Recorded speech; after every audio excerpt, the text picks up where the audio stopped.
मंत्री राधाकृष्ण विखे पाटील यांचे खंदे समर्थक व जनसेवा मंडळाच्या वतीने आमदार खताळ यांचे जंगी स्वागत। तर भूमिगत गटार काँक्रिटीकरण आणि सर्व्हिस रोडच्या कामाचा शुभारंभ थाटात संपन्न। बघा सविस्तर न्यूज NMP वर।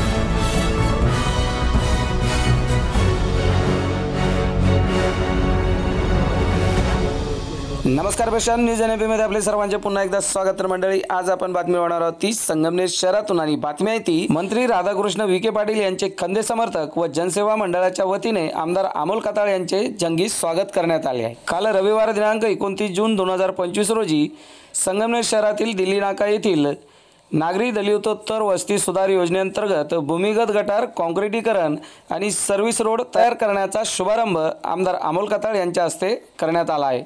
यावेळी आयोजित कार्यक्रमात जनसेवा मंडळाच्या वतीने आमदार अमोल खताळ यांचे जंगी स्वागत करण्यात आले। यावेळी मंत्री राधाकृष्ण विखे पाटील यांचे खंदे समर्थक व जनसेवा मंडळाचे सदस्य गप्पारबाई चप्पलवाले, निसार शेठ धांदल, बबलूबाई काजी, नजीर फिटर, नासिरबाई बादशाह कुरैशी, शमूआजी, लियाकत खान, आसिफ पठाण, फरहान शेख, अलीम काजी, रईस पठाण, अय्यूब भाई आदी मोठ्या संख्येने उपस्थित होते।